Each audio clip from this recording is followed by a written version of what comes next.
Glad to have you with us, Hilltopper fans. Today, we're talking at St. Edward's University track and field, joined by their third-year head coach, Ryan Ponsonby.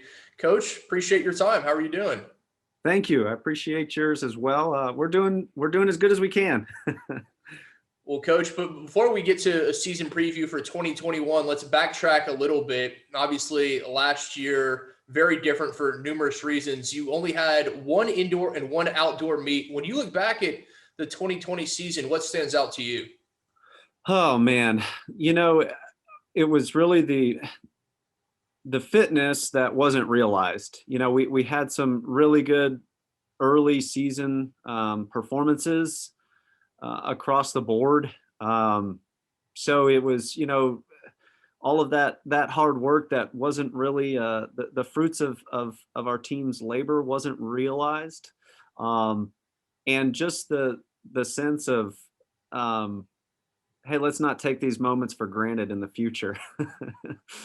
So we're excited, to compete this spring, knowing that we've put in the work. It's just a matter of being able to have the racing opportunities and capitalize on them on that day. Absolutely. Not taking these moments for granted. That's a sentiment echoed by a lot of your fellow coaches there on the hilltop, something they told their teams throughout the offseason.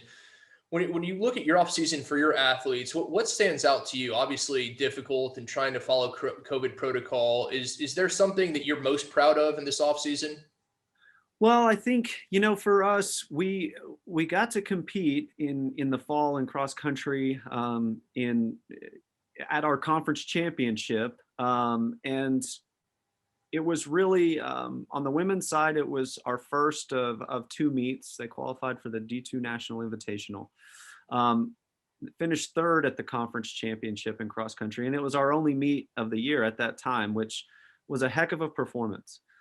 So really understanding how well they've adapted to all of the changes, and managed to really build fitness across the board, I think is what's most impressive. There's a lot of autonomy in our sport at times, and we've had plenty of those moments more recently and over the winter break and things. But I've really seen, in these past couple of weeks of practice, I've really seen their fitness, and their consistency pay off over the break. So it's there again, in terms of their readiness and their competitiveness and drive. It's just a matter of us being able to have those opportunities. So You that mentioned the excites me the autonomy. most. Pardon me, coach. You mentioned the autonomy. Do you think that's something that when you look at cross country runners and track and field athletes that maybe in this whole pandemic has given them, I won't say an edge, but something that they're maybe better suited to handle because of the autonomy and what it takes to be a good runner? That old saying, the loneliness of a long distance runner. I think there's definitely elements of that, and that's always going to be the case, in our sport. But they've definitely missed the team environment. I mean, in cross country, it's a team environment, right? It's five scorers, seven that line up at every major championship, and each one of them is just as important as the other. It's no different with track either. I know, the NCAA defines us as an individual sport, but truthfully, we're a team sport. I mean, and you've got to have the ones next to you to lean on at times, to push you, to hold you accountable, and just to be there for you. So I think it may, we may handle certain situations during these autonomous moments better, but at the end of the day, I mean, we want to be around each other and be in each other's company. That's for sure. Well, anyone who's ever had the opportunity to go to a cross country meet or a track meet, they can certainly attest to the fact that it is indeed a team sport. You may be out there running on your own, but you're part of something larger, and that is definitely a fact. That's Looking right. ahead to this season, your season opening meet, that's coming up very quickly, March the 5th and 6th, a Friday and Saturday. You'll be down in San Antonio at Trinity University. What are you hoping to see from your athletes in this season opening meet?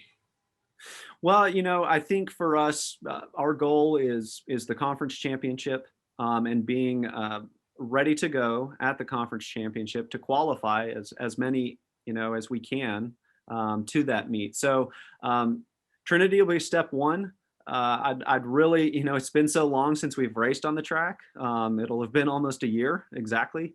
So there's going to be that element of just what it's like to compete again on the track, getting that out of our system. But truthfully, I think there's indicators in terms of fitness, and we're gonna we're gonna try some different events, disciplines with our athletes at Trinity, and maybe go up in distance with some of them and go down in distance with others. But we just want to see our athletes compete, and get back out on the track and enjoy the season again.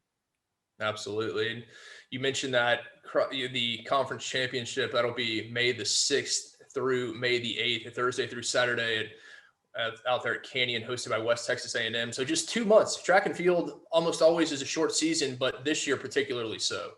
Right. Yeah. I mean, it is an abbreviated season.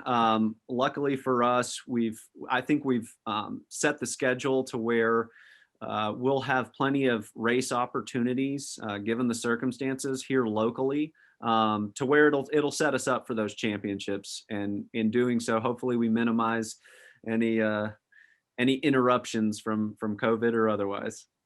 Well, Coach, it has been over a year since your athletes have been out there on the track. I know they are ready to get in the blocks, ready to get back to that starting line. And we're very happy and fingers crossed that everything goes well. We thank you for your time and wish you the best of luck this season.